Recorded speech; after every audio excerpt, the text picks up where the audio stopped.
Fire protection is obviously a major concern. This is an image provided to us by Tom Simpson, a member of the task force. He's the regional forester for the state of Tennessee for this area. He's worked in Sevier County a lot, and this is an image that he took. This is an 18% road grade. The fire truck's brakes and transmission failed, and it was unable to respond to a fire in this situation. Also, we see increases in the intensity of fire. When a fire moves upslope, it picks up a lot of fuel along the way, and fires actually move quicker upslope than they do going across flatland areas. This is an image of Cove Mountain in Sevier County.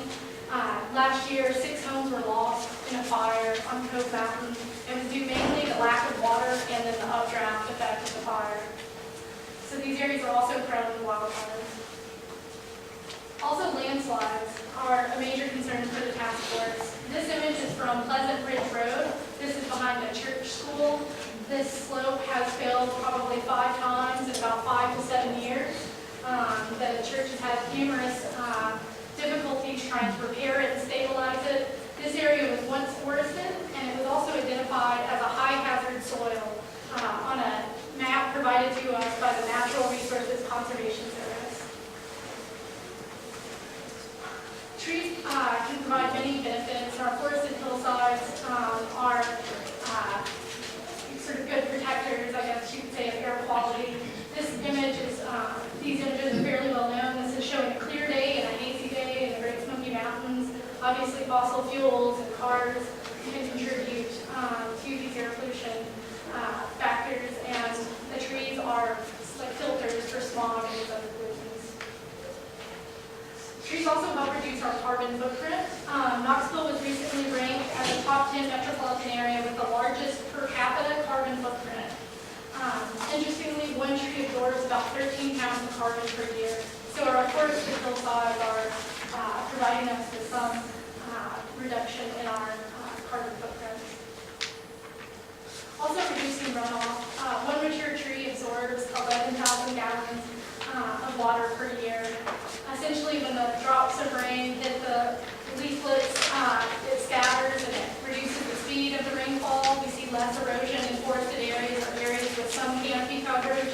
This is an image of the forested land above Fort Loudon Lake, and then another image in University Heights in South Knoxville, where they chose not to do any replanting. Also, we see energy conservation benefits from forests, and even in close proximity to our homes. Mature trees shade homes from summer sun and provide a windbreak from winter winds. We see reduced utility bills in homes that have large trees in and around the home's vicinity. Also, mature trees increase property values. And a study done by the UT Extension Service in a document titled Saving Trees and Making Money in Residential Development, we see that mature trees can increase property values up to 20%. You can see these in subdivisions like Forest Hills and Sequoia Hills and many older subdivisions that have large mature trees on site. Habitat protection is another concern for our hillside areas. These are often the migratory areas for many species because it's where we have the most large tracts of forested land. We see deer, fox, wild turkey, even eagles. One of our task force members took this image in the Seven Islands area. Also, trying to strike a balance with property rights and figuring out a way not to value property is a struggle for the task force, and it's something that we really tried to work with. We looked at developments in the area for guidance.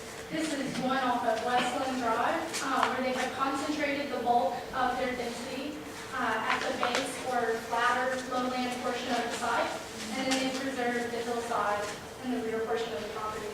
We'll see a few more images towards the end that also demonstrate this.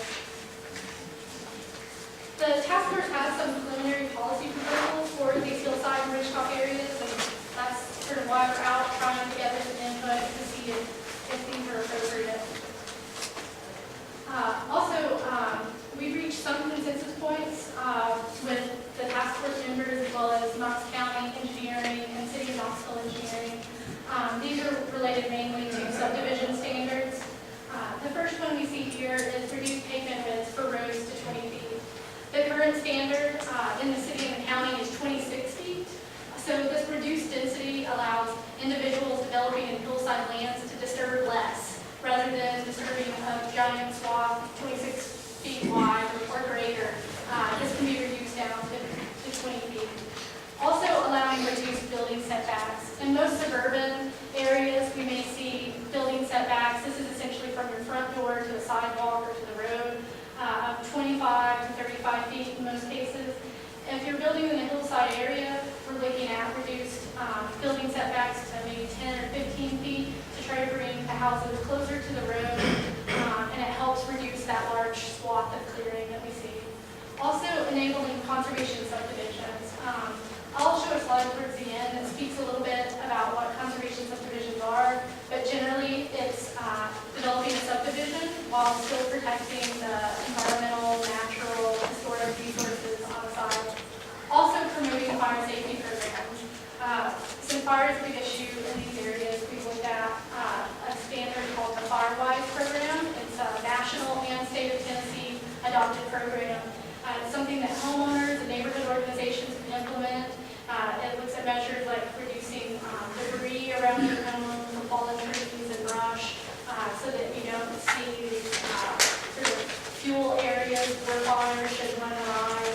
Also, we learned in this process that mulching around the house can be quite dangerous in a fire event. It's kind of like kindling around your home. So we've also looked at reforesting scarred landscapes because we see areas that have previously been scarred and set there for several years. We've looked at reforesting these areas and developing guidelines for reforestation management practices in these areas. One of the first draft policies for the hillside and ridgetop area is a reduction in density. So essentially in rural areas, such as this area of northeast Knox County, we're looking at 1 dwelling unit per acre on 15 to 25% slopes and less density above 25%. This is an example of what that density sort of scenario could look like. Also in suburban areas where density is naturally increased, and that goes along with the growth policy plan, we're looking at 2 dwelling units per acre on slopes 15 to 25%. An example of this would be the Forest Hill subdivision off Sutherland Avenue. It's an older subdivision. Their road widths here are about 18 to 20 feet. So they've reduced their density with their roads. And they've also preserved a lot of large trees on site. This is a pretty good example of a subdivision in this area. We've had some newer ones, such as Covered Bridge and Turning Leaf, that have been developed in the last couple of years, and they've done a lot to protect the steep slope areas on site while still developing the subdivision. Also, we looked at limiting the intensity of use, so prohibiting industrial and large-scale commercial development. This is an image of the Dumpling Creek Shopping Center off of exit 407 in Kodak, Tennessee. This is something that I think it's probably cut down to about that point now. Walmart is getting ready to go in, and this is one of the first sites that folks see when they're turning in to travel up to this movies. Also, we looked at limiting the intensity of use for apartments and offices. So limiting the size of buildings, and large complexes should be located at the base of a ridge. This image shows apartments on Sharps Ridge. Essentially the rear portion of this side, the forested hillside, has been preserved, and they have located the bulk of their density and their units at the base of that ridge.